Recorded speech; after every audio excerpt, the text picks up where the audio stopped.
Hello, everyone, and welcome to Leading Self and Others podcast, a podcast exclusively based on how you can effectively lead your life and the people around you, anywhere, any place. Every week, you'll be provided with some nourishing dose of thought-provoking and influential messages. Here is your host, Venkatesh, human resources professional, leadership speaker, and author of 2 acclaimed books, Rise to Lead You and You and Your World. Hi, I'm thrilled to welcome Celynn Morin, a renowned well-being expert and creator of the Wellculator, to our podcast today. Celynn, thank you so much for joining us to share your insights on enhancing energy, resilience, and overall quality of life. And I have been inspired by your work because you have done a lot of research behind your Wellculator and various other uh, initiatives you have taken throughout your journey. So I'm so curious to know your journey first, please. Thank you. I'm really happy to be here.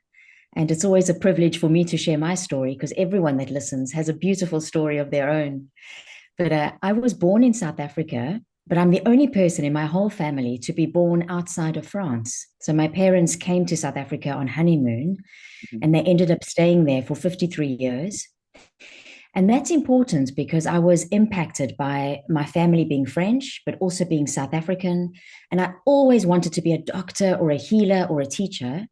And so I became a dietitian. And then I started doing workplace well-being workshops, which is what I really love to do, which is helps me to teach people, but also helps to heal them because we know that nutrition and well-being is the best medicine.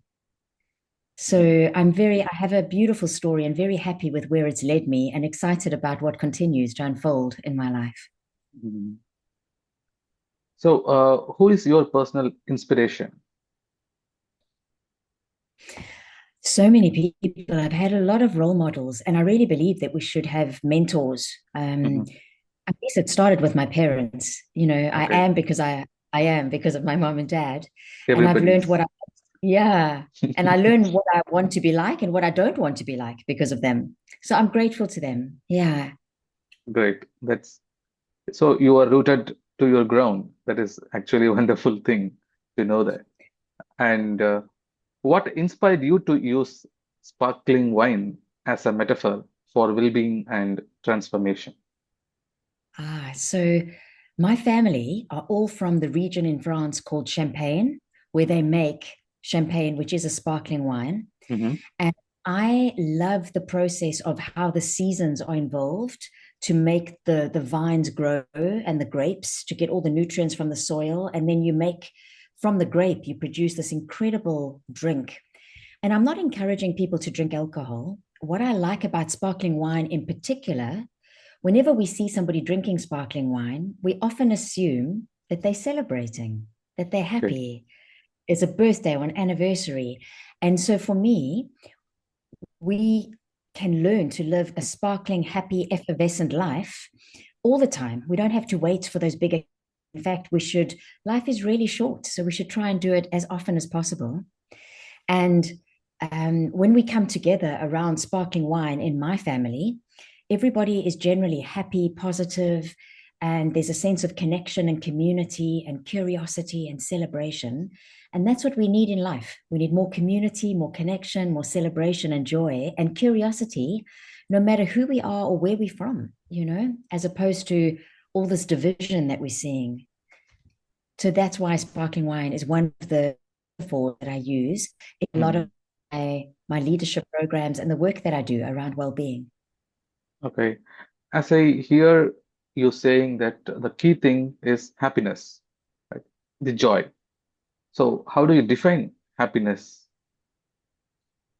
That's such a good question. So for me, happiness is different to joy. So Mm. happiness is something that happens when things go our way on the outside. The weather is good, we're not sick, everyone in the family and our friends are good, we're happy with work, maybe things are running on time. But if things go wrong, then we get upset. We lose our happiness. However, joy comes from the inside. So things around you can be difficult.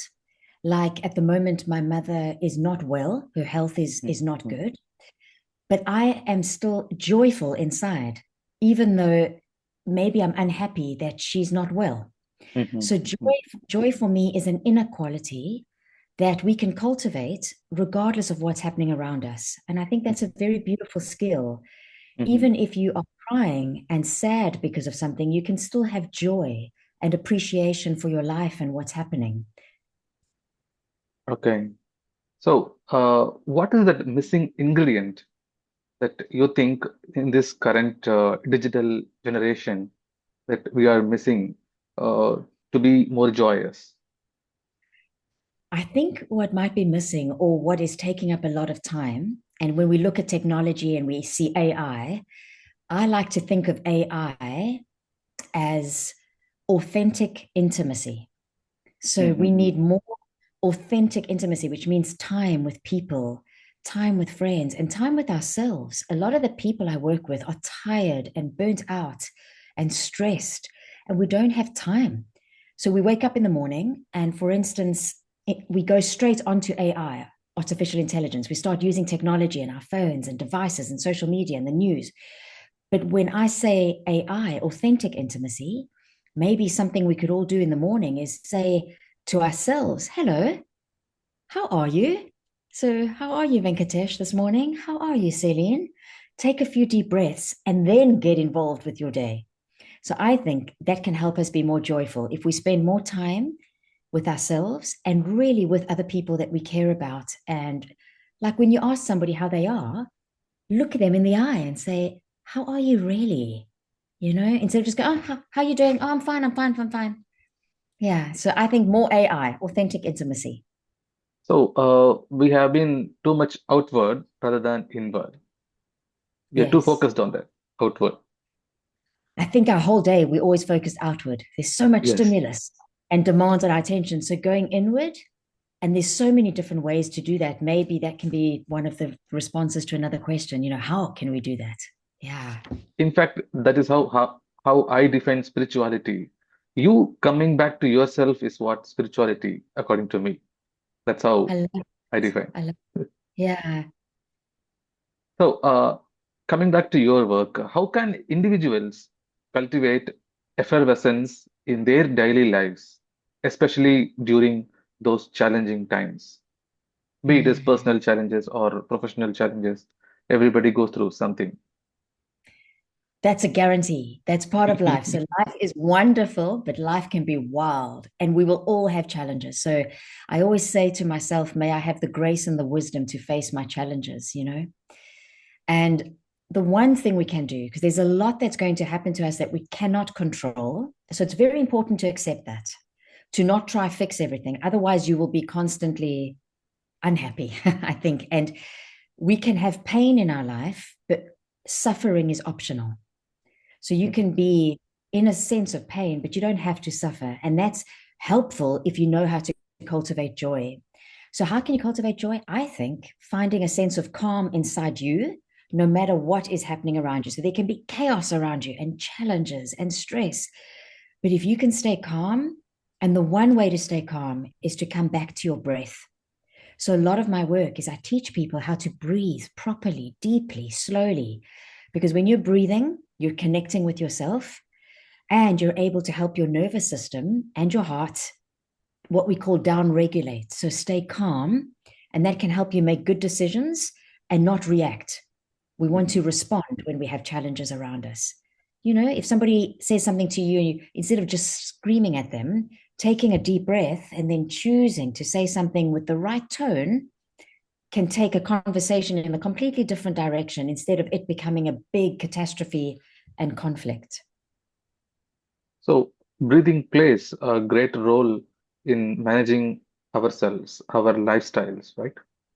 Yes. And a lot of us, we don't breathe properly anymore because of stress, you know, and a lot of people don't have a mindfulness practice or they don't meditate, they don't do things like yoga, which can help us with our breathing. So even now, as you're listening or watching this, what is your breathing? You know, Yeah. Did you your breath today? Yeah, So people tend to think that yoga and other meditation techniques are specifically designed for persons with troubles, not for me. Okay. that's right. So But we have a actually, judgmental idea about the yeah. concept. And all of us breathe. We all breathe. So if you can learn to breathe better, you will have more oxygen. But what we know about the breath is it's very powerful because when the breathing is slow and steady, the heart feels steady. That means even if we know if someone that we care about is having a panic attack or they're very anxious or upset, the best thing we can say to them is breathe, breathe. And then you can see they immediately feel calm. So instead of waiting to get into a state of panic or alarm or big stress, if you keep your breathing steady, it's almost impossible to have a panic attack, actually, if you're Okay. breathing slowly. And also, a lot of us don't sleep well. We Oh, struggle to sleep. true. So, breathing slowly when you're lying in bed can also help you to fall asleep and stay asleep. Yeah. Yes, they say focus on your breath sometimes. Yes. Yes. Okay. So when I say meditation, I have been a long-time practitioner of various meditation and yoga. Okay. And even if you do an activity with the utmost attention to that particular activity, it becomes a meditation, right? Yes. Even like washing the dishes, making a True, meal, true. One even at a when time. yes, yes. I often say that to people because a lot of the people I work with feel that they don't have time, and meditation is not part of the culture. It's something we can learn from where you're from for sure. um, and so, yes, when you're more no matter conversation, and I can feel your presence. We're not even in the same room, but I can feel that you're really here. And my heart and my subconscious mind and my nervous system, we are making each other feel safe because of that. So yeah, no matter what you're doing, even when you're brushing your teeth or when you're eating a meal, if you can be in the moment and present, use your eyes, your ears, your sense of touch, notice your breathing and how your body is. Because we spend a lot of time in the future and worrying about the past. And life isn't in those places. It's happening right now in the present True. moment. So we have been talking about personal well-being, uh, and I am a great student of the term called leadership. Right? Yeah. I keep studying about it, and I want to experience it, and I want to develop in myself. And I have been also meeting various professionals and other individuals, helping them in understanding the importance of enhancing their leadership development. Okay. So, with your work, we were talking about the cultivating the effervescence. Okay. Mm. What role does joy and celebration play in improving productivity and leadership effectiveness?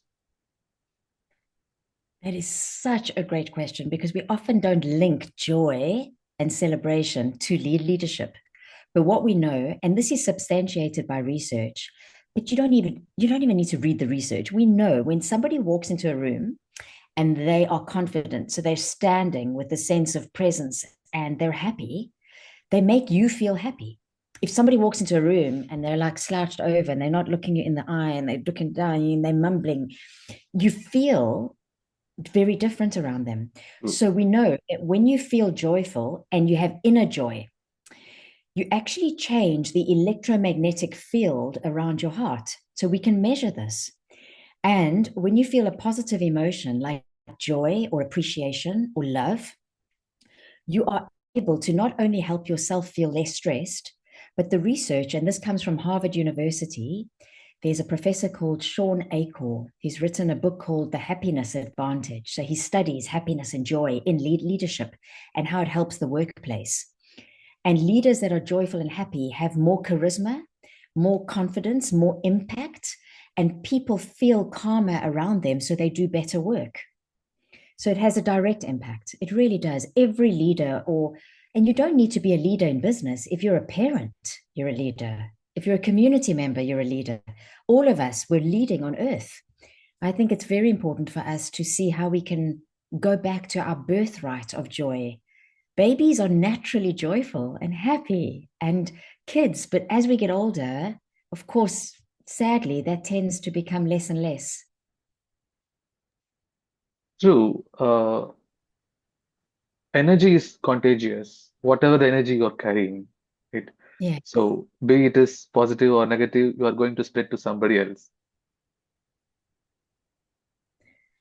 absolutely. So why not make it positive? Because it's good for you, it's good for them, it's good for the It's a choice. environment, you know? It's a daily Yeah, choice, I it say. absolutely is. Yes, yes. Because Great. there's a lot of reasons not to be happy. You know, the world wants us to be scared and fearful and anxious. So, yeah, we need to decide to swim upstream. It's a little bit of effort, but if more of us do it, it'll become easier and easier.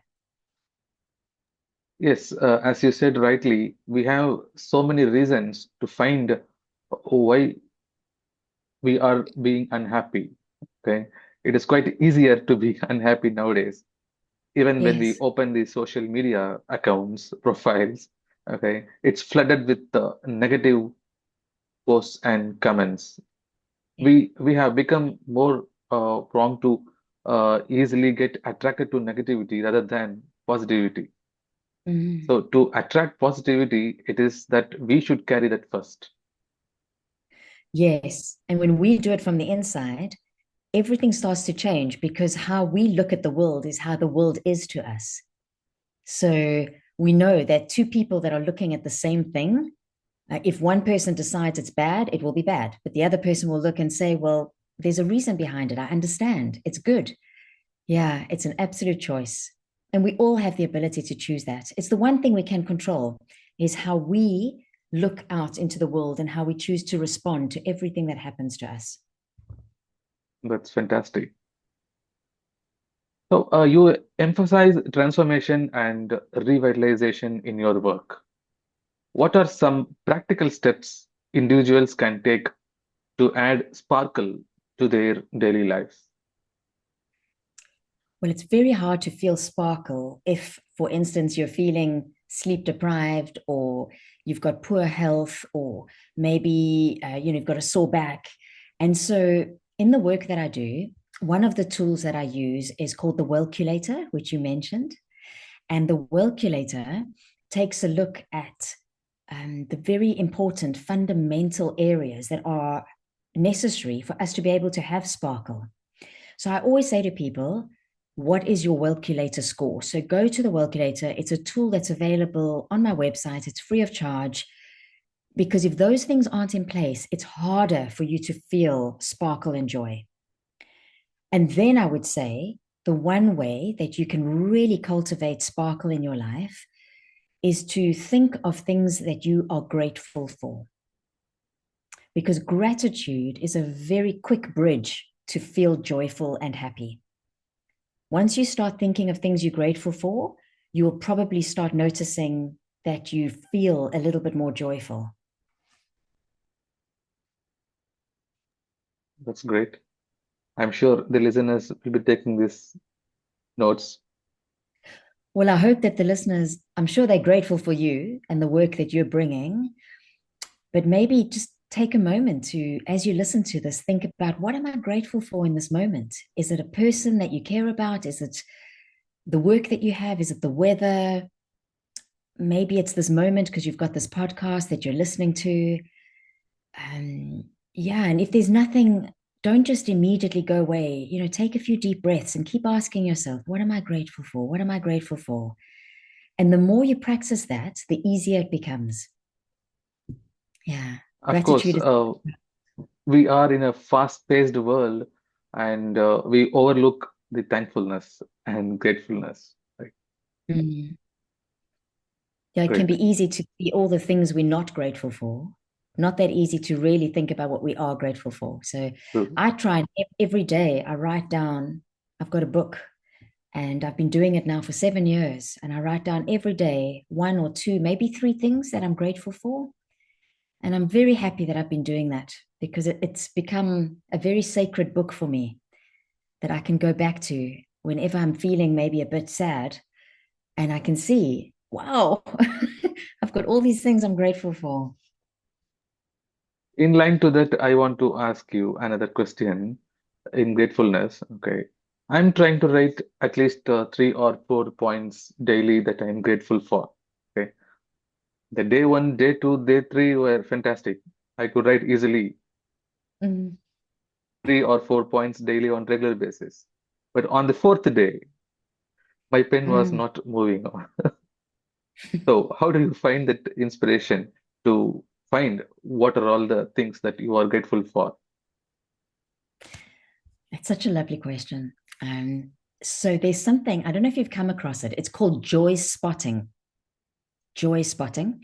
And it's the concept of you look for things in your day that make you smile or make you feel happy or a little joyful. So it could be, I'm just looking around here. So I've got this mug that I have for tea that's bright yellow, and that color makes me feel joyful. So there, I've just spotted joy. That's called joy spotting. And then I've got a beautiful little plant that's starting to grow here. And so this makes me feel joyful. And if you notice things in your day that make you feel a little bit joyful, they might not be things you're grateful for. Like I'm not grateful for this mug, but the more I look for things that make me feel joyful, the easier it is to think about bigger things that I'm grateful for. So it's like you practice in small ways. And that can make it easier for you when you sit and think, well, what are the 3 things I'm grateful for today? So the things that is making you joyful or happy, you must be grateful for, right? Yes. Yes. So it need not be something huge or something memorable one. It's in our daily lives. In fact, Venkatesh, the smaller the things are, the more you'll find them. Oh, Well, actually, every moment can have an opportunity for joy or appreciation or gratitude, but it takes practice because the older we get, the more cynical we tend to get as adults because life is hard. And we have responsibilities and things don't work out always. And so this is a way to practice. It's like you being a gratitude athlete. An athlete or a professional sports person, they practice, and we need to practice if we want to be good at gratitude and joy. great. So at last, what is that one key takeaway or mindset shift you would like our audience to adopt for a more joyful and vibrant life? If there was one thing, I'm going to be authentic to myself because this is what I'm doing at the moment.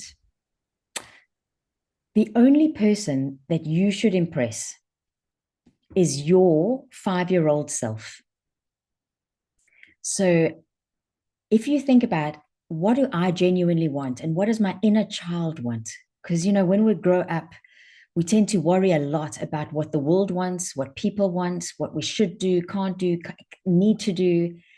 And if you really want to be joyful and live a authentic life with authentic intimacy, I think we need to really only try and impress ourselves.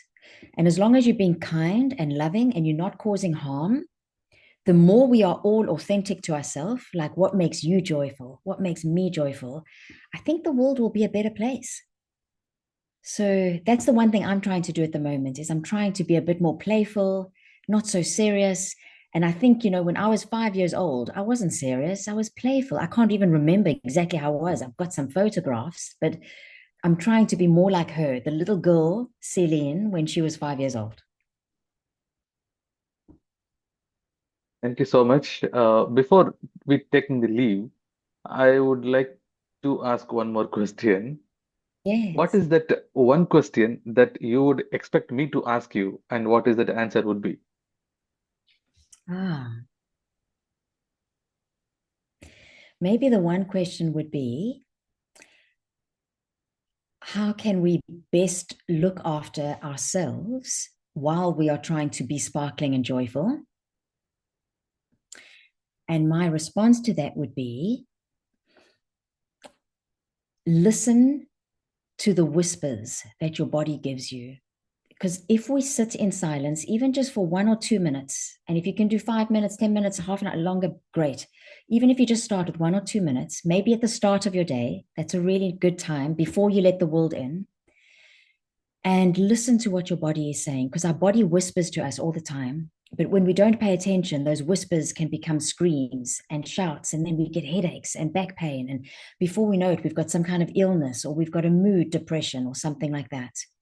So that's why I call myself the well-being whisperer, because everyone knows what they need. We've got this inside intelligence and wisdom, but we often don't sit still long enough to listen. So listen to yourself. Thank you so much for participating in this podcast episode. I'm so grateful that you have joined us and shared so many insights for us. I'm sure our listeners will be getting benefit out of it. Thank you so much for joining today. Thank you. And I'm sure you'll share my website if people want to reach out or get hold of the Wellculator so they can see what their score is. You can take this opportunity to convey the website and the message, please. Sure. Well, my website is my name, CelynnMorin.com, which is CelynnMorin.com. And there's a lot of information there, and there's some free meditations. And if you want to go straight to the Wellculator, the Wellculator is available online, wellculator.scoreapp.com. So Wellculator is WELLCULATOR,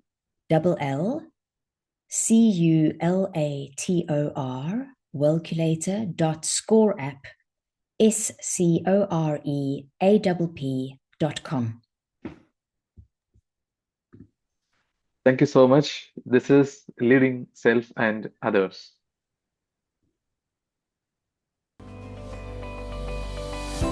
Last but never the end, buckle up to get inspired and more realistic thoughts from Venkatesh.